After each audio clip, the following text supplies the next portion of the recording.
Welcome to EPG Pathshala. We are doing philosophy modules. This is philosophy of art and aesthetics. The module that we are going to discuss today is art as significant form, and this is written by Arvind Chowdhury. And I am Raghurama Raju, University of Hyderabad.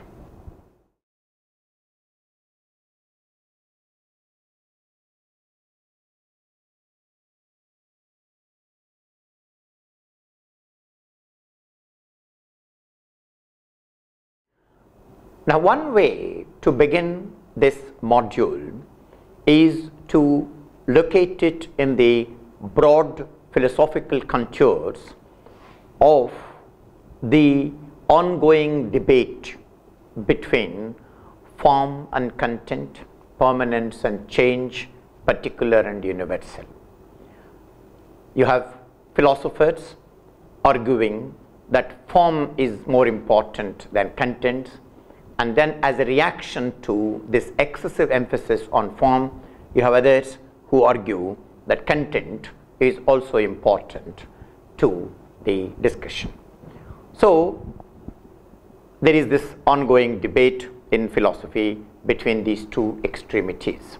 And you find this evident both in Western philosophy and also Indian philosophy. We are going to discuss one such modern extreme positions in art, and this is called the theory of significant form. Theory of significant form comes as a reaction to art as a representation, and the theory of significant form is proposed by a British art critic and theorist, Clive Bell. Extending Bell's thesis, you have Roser Fry, who extends the same thesis to the other art forms such as painting and literature. Let us look at Bell's view of the form. As against representationalist, Bell proposed his theory, which reads as follows. To quote Bell, lines and colors combined in a particular way, certain forms and relations of forms stir our aesthetic emotions. These relations and combinations of lines and colors, these aesthetically moving forms, I call significant form, and significant form is the one quality common to our visual works of visual art. Unquote. If a painting is a work of art, it is so because it is such a combination of lines and colors as to move us in a particular way. So this is the point that Bell is suggesting in the above passage. He suggested that being thus moved is the only true way of recognizing that something is a work of art. That is, what is highlighted by Bell in this passage is the combination of lines and colors moving in a particular way. This is a characteristic feature of form, and he does not talk about contents in this passage, at least not in a significant way. It is a person's own reaction to what is in the work, that is its significant combination of lines and colors, which is to be taken as the beginning of his concern with aesthetics. But the form that Bell talks about is not an abstraction. This is very important. When Bell talks about form, he is not talking about form as an abstraction. For instance, the way in which Plato talks about form as an abstraction. Form for Bell is a form of artwork as a whole. It is this holistic dimension of the form that is important to Bell. And the other important feature of Bell's theory is he he combines lines along with colors and makes into a case for form. In other words, he is not talking about only of lines in the context of form. He is also talking about lines along with colors. We will come to the necessary relation between lines and colors later. As S.K. Saxena aptly puts it, lines and colors in Bell are inseparable. In Bell, it is impossible to find or imagine a line without color, nor is the coupling of color with form unwarranted. So, Bell would say, or in Bell, colors must in fact have a form, and all forms must have color. So, there is a necessary or structural relation or constitutive relation between a line and a color in Bell's definition. Now, so far Bell talks about lines and colors.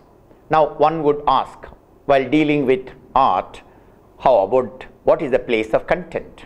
How about content? Where is the place of content in aesthetic form? Okay. Bell would not deny the importance of content. Bell would say that lines and content also go together. He says, I quote, "You cannot imagine a boundary line without any content, or content without a boundary line." So, Bell does not reject the importance of content. He sees content in combination with or in relation with the with the line.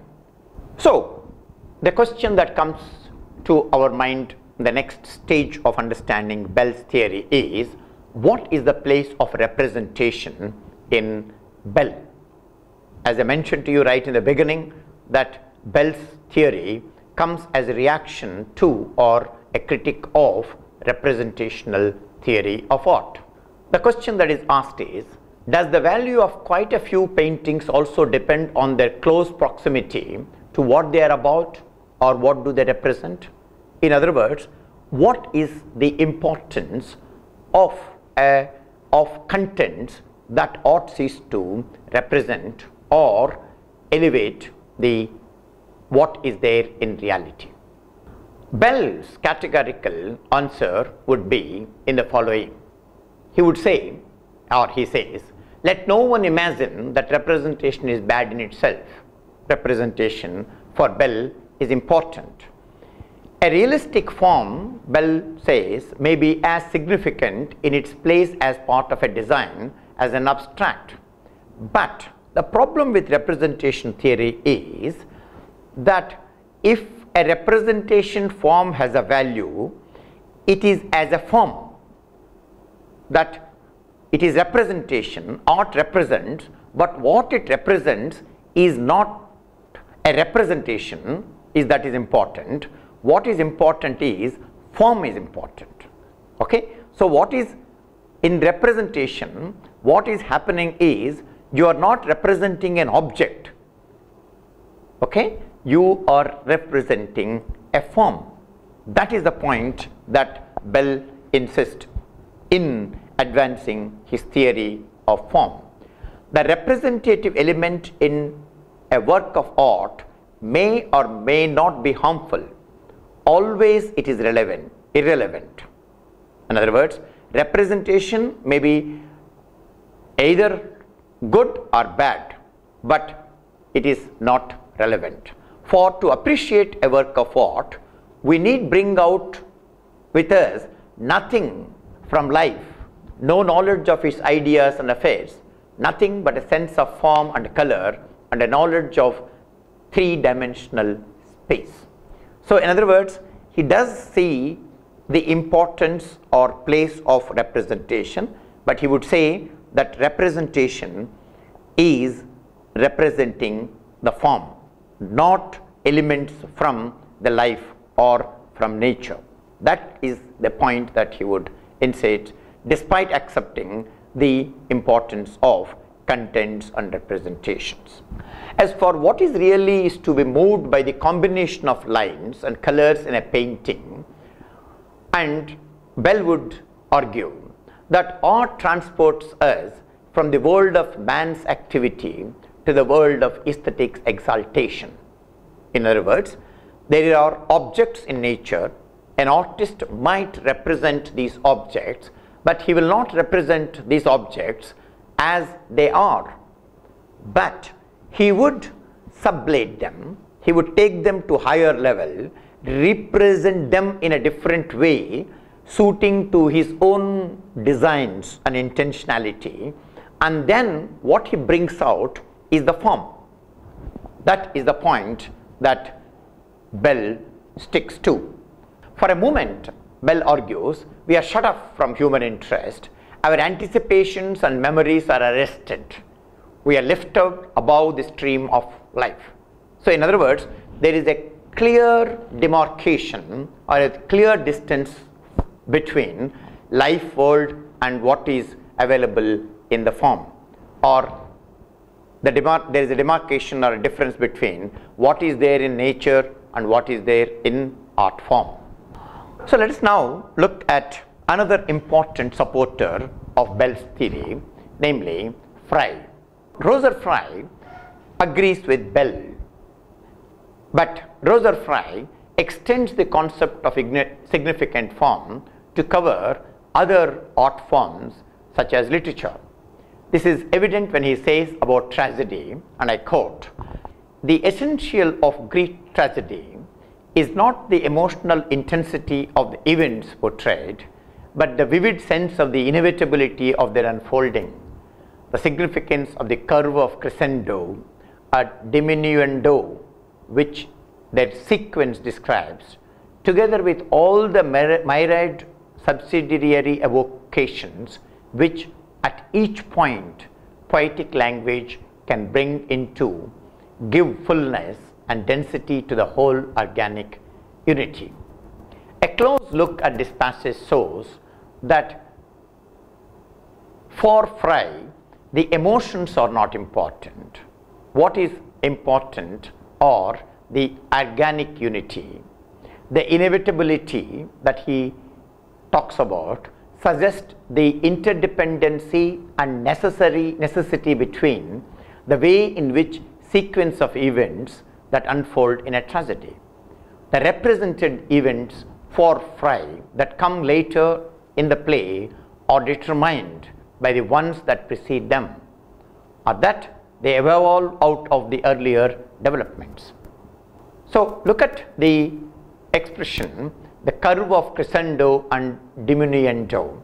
It is meant to suggest the rise and fall of fortune, which is a characteristic feature of tragedy. In a tragedy, your fortune in the beginning rises and towards end they fall down. And even density or intenseness here is the characteristic aspect of events that make the structure of the play. So all these aspects of Fry are with relate to form, and they do not give enough importance to contents or emotions. Saxena criticizes this position of Fry. Saxena, reacting to Fry's insistence on or highlighting of the form related aspects and not covering the particular or the emotive aspects or content aspects of art, says that the individual ways are important, and if these diverse attitudes and modes of behavior yet hang together, it is essentially because they issue from personality. In other words, for Saxena, in a tragedy, what is important is not merely the sequence of events, the formal characteristics, but the contributions, the context, the varying context and different personalities of individuals that contribute to the making of a tragedy. So Saxena would say that you should not undermine the importance of these particular individual non-structural, non-form aspects in a play or in a play like a tragedy. So he would say that the represented characters within a play are not mere pegs to hang on. And Saxena says that they bear names. Each one is a character, and each character has a particular kind of a status and personality, and in that sense they represent not merely forms but characters or people in real life. So if following Bell and Fry, we have to take literally nothing from life as we turn to contemplate art, not even the habit of distinguishing persons partly with the help of names, could it all be possible to follow a play which cannot do without characters? In other words, if you go along with the interpretation of Bell and Fry and pay attention to only formal aspects of the play and not take into active cognizance the personal, the non-formal, the content related aspects, Saxena asks, is it possible to understand the play? The other important critic of Fry's idea of organic unity is Hospers. So Hospers says it is more like the unity of the higher organisms in which every part functions not independently of others but interdependently with them. So it is this interdependency of parts that constitutes an organic unity. If you take away one part and the remainder of the parts fail to function as before. So according to Hosper, this is only approximately two organisms. Without a heart or brain, a person could not continue to exist. But a person without an ear or toe surely would. Philosophers are often noted that the purest example of organic unity in the universe are not organisms but works of art. Here, the interdependency of parts often achieve a state of such perfection that it could often be said of a melody or a sonnet that if this note were not there in just the place that it is, the effect on the entire remainder of the melody or a poem will be disastrous. So Hosper would say that nobody would deny the importance of organic unity in a work of art. It is indeed a key feature of works which are considered good or successful. But what is objectionable to Hosper in Bell's theory or Fry's theory is giving exclusive importance to formalist considerations, and this is unjustified according to Hosper. Now, let us in this context add an important point, namely, Bell in his later book entitled Proust extends his theory of significant form to literature. He says that the supreme quality in art is formal. It has to do with order, sequence, movement, and shape. Bell says, to quote Bell, the supreme masterpieces of literature derive their splendor, their supernatural power, not from flashes of insight, nor yet from characterization, nor from an understanding of the human art even, but from form. Bell here is belittling content. His thesis in the context of literature is bespeaks an aesthetician's excessive craving for generality. Let us in this context also look at a specific point Hosper makes in relation to Bell. According to Hosper, literature particularly poses a serious challenge to Bell's strict formalism. The reason is literature is full of metaphors, full of characters, full of varying context, full of different themes. In all these things, too much of content, too much of personalities and characters, they crowd the literary stage, so to say. And in that, it is very difficult to identify the formal characteristics, as may be the case in painting. Okay. So Hosper says that literature particularly poses a serious challenge to Bell's strict formalism, because Bell's theory takes representational content to be entirely irrelevant, whereas representational content is a common feature or even a dominant feature in the works of literature. We shall, for instance, take the epics of Ramayana and Mahabharata and see what they look like, how did they read without characters, without situations, without happenings. Okay. It would make no sense. Mahabharata or Ramayana are full of characters with varying context and varying personalities. So along with form, there is also content that is equally important, and Bell's theory seems to be not taking note of this inadequacy. Surely these elements enrich these works without impairing their literary value. Same can be said about the magnum opus of Tolstoy, War and Peace. Each character in War and Peace contributes to the saga of this great novel. There are structural aspects to the novel, but the contents are no less important.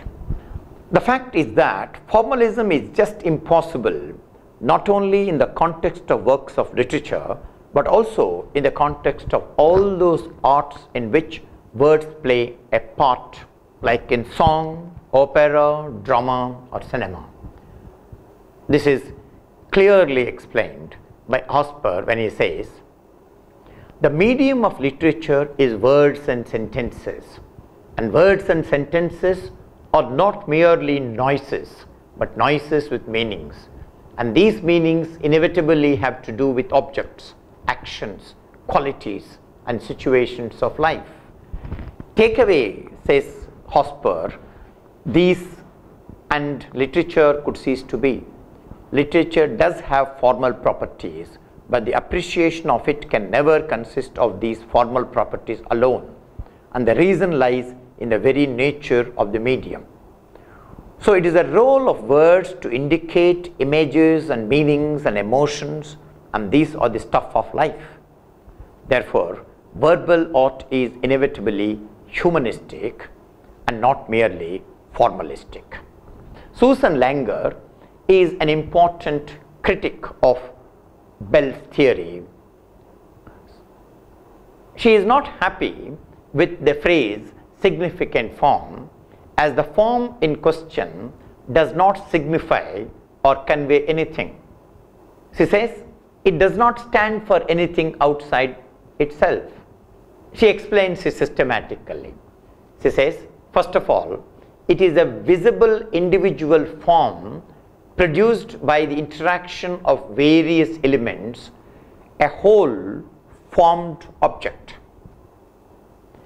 The significance of Bell and Fry is a visible individual form that is produced by the interaction of colors, lines, surfaces, lights and shadows, or whatever entered into the specific work. They use the word in the sense of something formed by clouds, or as a pot is formed out of clay and landscapes out of paint spots. Langer goes on to say, it may be a solid material form like the pot, or an illusory object like Hamlet's cloudy vessel, but it is a form for perception. For according to Langer, art does not generalize. If an artist is to abstract a significant form, to use Bell's famous phrase, he has to make the abstraction directly by means of one concrete incarnation. So this concrete entity is going to be the sole symbol of its import. So form is the abstraction of one or few concrete instances in an artwork. So form is dependent on or arises from a specific content or object. So according to Langer, significant for Bell does not signify or convey anything. It is perceptible, self-identical whole which is abstracted from life. Thus, Langer replaces significant form by another expression, namely expressive form. That art does not just signify form, it expresses a form. Expressiveness belongs to every successful work. It is not limited to pictures, poems or compositions that make reference to human beings and their feelings. The representation of feeling is one thing, the specifically artistic expression of it is another. A wholly non-representational design, a happily proportioned building, a beautiful pot may, artistically speaking, be just as expressive as a love sonnet or a religious picture. So Langer has another name for artistic expression, and that is called the vital import. It is vital because it is always a mode of feeling, a sense, emotion, consciousness that is conveyed by a successful work of art. Import because it is conveyed.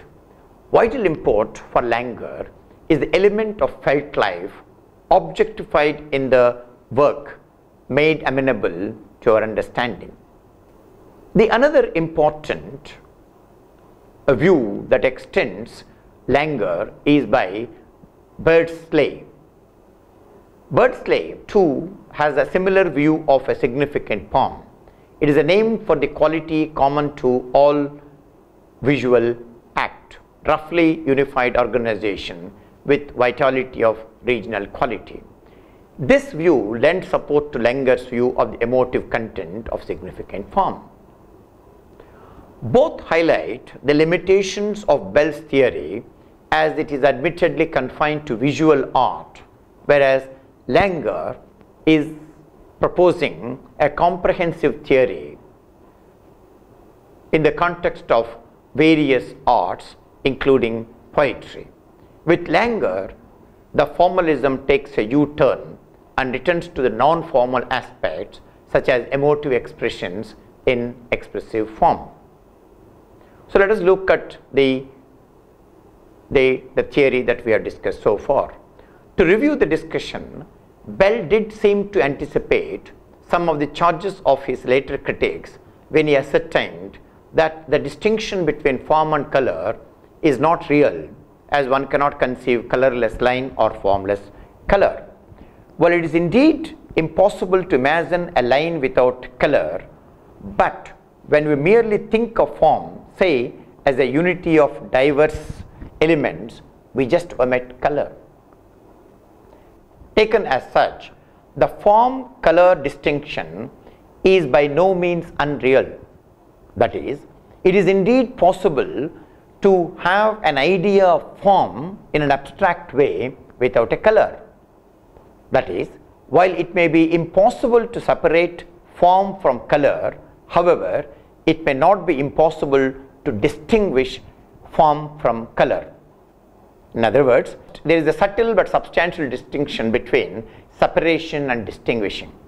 Another problem with significant form is, while conceding that form is primary and emotions are of the nature of the thrill or a shock, what is important is, it is possible that even the formal elements in the work of art, like lines in a painting, may appear relaxed, and colors may look angry, and accordingly they may evoke intense aesthetic emotions, and this further indicate that theory is inadequate and limited. So let us now take stock of various positions on the importance of form in art, both in the classical time and in modern time. Now, let's admit that nobody would deny the importance of form in art. It is evident even in ancient species of the potter art, where the representative element has to subserve the overall form. Thus, in Terracotta Apora, which is signed by Teledes as potter and shows Theseus attacking the Minotaur Greek, the figures are represented are all made to wear a gentle stoop so that it may accord with the overall look of the vase's form, which is not of mere containment but of enclosure. Thus, form is indeed important. And even Aristotle had clearly endorsed the importance of form. In modern times, Kant's aesthetic judgment or disinterestedness, for instance, concerns itself with form that consists of shapes, arrangements, rhythms, etc. in the object represented, and not with its sensible content, merely colors, tones, etc. And in 20th century art criticism, the superiority form has been asserted by the practitioners of art and architects alike. Thus, Fecillon contends that whereas an image implies the representation of an object and a sign signifies object, form signifies only itself. He has gone on to suggest that art history be written entirely as a succession of isolable shapes or patterns. Form has been viewed positively even in art and literary circles. Thus, in a letter on poetry addressed to Roger Fry, G. Louis Dickens says, I quote, "All the essential aesthetic quality has to do with pure form. In a proportion as poetry becomes more intense and content is entirely remade by form and has no separate value at all." So, in literary theory too, form is emphasized in the guise of the autonomy of the work. Wimsatt and Sleigh, in an essay titled The Intentional Fallacy, which is a reasoned attempt to maintain that the value of a poem is to be judged without raising the question as to what the poet's own intention was. Finally, there is a good deal of art in our times which is free from representation. Painting and architecture are commonly so, but nobody says, as Bell openly does, that the representative element is always irrelevant. It is proved false at the level of art appreciation. As we have already seen how literature poses a difficult challenge to this theory, this is true not only of longer works of literature, but even of shorter pieces. Take for instance from Wordsworth's well-known sonnet, "The world is too much with us, late and soon, getting and spending, we lay waste our powers." Here formal excellence comes from balance of opposite ideas, which is achieved obviously by words and hence understood in the light of our experience of life. So the reference to life or representation is even more essential for novels and plays. Form in a novel depends substantially on the balance of incidents, and dramatic form is in part a matter of shaping action and of consistency in respect of portraying character. All this would remain unrealized should the context of life be somehow utterly left out of consideration. In summary, the broad aspects of this module is there was a representational theory of art, and Bell comes to counter it by bringing how significance form is the most important aspect of any art. And then you have Fry, who extends what Bell says about the visual art to other forms of art like literature, drama and things like that. And then you have Langer, who rejects this theory and proposes various alternatives and additions and criticisms. So, to end this module, we can recall what I said right in the beginning, that the discussion has actually taken a U-turn from extreme emphasis or exclusive emphasis on form to the other opposite, where content also plays an important role. This is another instance of philosophy where you have instances of the prophets of extremism. On the one side, you have people who say that form is important. On the other side, you have people who say that no, content is also important. Thank you.